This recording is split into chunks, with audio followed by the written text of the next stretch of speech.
अस्सलाम वालेकुम। जैसे कि पहले मैंने दो वीडियोस बनाई हैं अपनी ये कैंसर जर्नी की कि पाकिस्तान में क्या हुआ, और फिर सिंगापुर में मैंने 3 हॉस्पिटल्स में दिखाया कैंसर क्योंकि पाकिस्तान में मुझे ऑपरेट बोला था। सिंगापुर के अंदर जब मेरी क्रॉसपोंडेंस और मुख्तलिफ कंट्रीज़ में हुई तो उन लोगों ने मुझे जो रेडिएशन और बोला कि और शायद कीमो होगी। तो सिंगापुर वालों ने रेडिएशन बोली और कीमो बोली कि डेली हर एवरी वीक कीमो होगी और 5 days in a week radiation होगी फॉर 7 weeks। फिर मैं मलेशिया, मुझे काम भी था, मैं मलेशिया भी आया। यहाँ पर भी अपने दोस्तों के कहने से मैंने डॉक्टर्स को दिखाया, हॉस्पिटल्स देखे, और उनको मैंने कुछ नहीं बताया कि मुझे सिंगापुर वालों ने क्या रिकमेंड किया है या क्या ट्रीटमेंट किया। मैंने सिर्फ उन्हें अपनी रिपोर्ट दिखाई। तो रिपोर्ट दिखा के सेम जो मुझे सिंगापुर के 4 डॉक्टरों ने और 3 हॉस्पिटलों ने मुझे रिकमेंड किया, वही उन्होंने रिकमेंडेशन थी कि जी 7 days जो है इसकी आपकी 7 week जो है आपकी रेडिएशन होगी 5 days इन अ वीक, और प्लस आपकी कीमो होगी वंस अ वीक। और उसमें तो जब मैंने देखा कि सेम ही ट्रीटमेंट है, 2 डॉक्टरों से यहाँ पर भी हमने पूछा, दोनों ने बोला, लेकिन पैसों का बहुत फर्क था। ट्रीटमेंट सेम, मशीन सेम, हर चीज़ 19-20 का भी फर्क नहीं, बल्कि थोड़ा बहुत मैं ये कहूँगा मैं सिंगापुर से ज़्यादा मलेशिया के डॉक्टर से ज़्यादा सेटिस्फाइड हुआ, क्योंकि सिंगापुर में मुझे फील हुआ कि वो एक प्रोफेशनल, एक वो बता के बस एक प्रोफेशनल ट्रीटमेंट था कि जैसे उनके शायद बहुत आते हैं लोग, उनको कोई इतना ज़्यादा डिटेल में नहीं बताते, लेकिन यहाँ के डॉक्टर्स ने मुझे बड़ा डिटेल में बताया, बड़ा कुछ उन्होंने किया, और I am too much satisfied. यहाँ पर दातू इब्राहिम डॉक्टर हैं जो कि 29 years का उनका तजुर्बा है अपना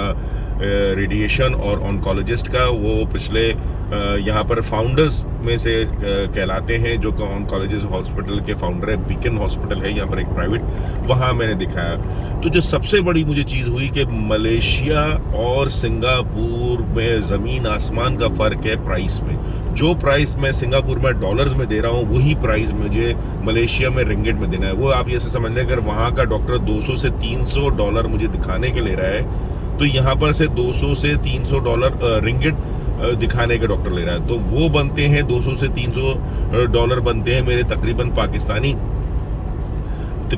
30 से 45 हज़ार रुपये, और यहाँ बनते हैं 10 से 15 हज़ार रुपये। तो एक बहुत बड़ा फ़र्क, सिर्फ मैं आपको इतना ही बता दूँ। तो इसी तरीके से वहाँ पर तकरीबन पाकिस्तानी 80 लाख और करोड़ का खर्चा आ रहा था, यहाँ उससे आधे से भी कम का आ रहा है। तो मैंने ये फाइनल डिसीजन ले लिया, और मेरा स्कार्विंग जो कि मैंने पहले ही बताया, मेरा मास्क जो है जो यहाँ पर ही बना, मैंने सिंगापुर में ही बना लिया था। वो पैसे शायद कुछ रिफंड हो जाए, क्योंकि मैं एडवांस देके आया था सिंगापुर में, क्योंकि मैंने फाइनल फैसला सिंगापुर का कर लिया था। लेकिन मलेशिया मुझे सस्ता, फिर खाना पीना रिहाइश हर चीज़ बहुत सस्ती है। Singapore is one of the expensive country.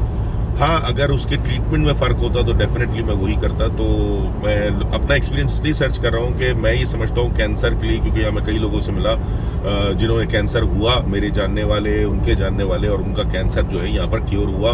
और यहाँ पर कैंसर के बहुत ज़बरदस्त हॉस्पिटल हैं। तो जो अफोर्ड कर सकता है, अल्लाह ना करे उसे किसी किस्म का कैंसर हो, तो मैं यही मशवरा दूंगा कि सिंगापुर की जगह या किसी और जगह की जगह अफोर्ड प्रॉब्लम हो, तो अगर अफोर्ड कर सकते हैं फिर तो एक अलग बात है। तो मलेशिया बहुत बेस्ट है, वही फैसिलिटीज़ है, वही प्रोटोकॉल्स हैं, वही सफाई है, वही क्वालिटी है, वही मशीन्स हैं, सब कुछ वही। तो आज इंशाल्लाह 25 है, आज मैं पहला अपना रेडिएशन पाकिस्तानी टाइम के हिसाब से 4:45 बजे शाम को होगा, और कल मेरा पहला कीमो होगा। तो बस दुआ करें। ये मेरी 3rd वीडियो सब उन लोगों के लिए है कि जो इस तकलीफ से गुजर रहे हैं, या अल्लाह ना करे कोई ऐसी बात है या फ्यूचर में कोई हो, तो उनको इससे गाइडलाइंस मिले।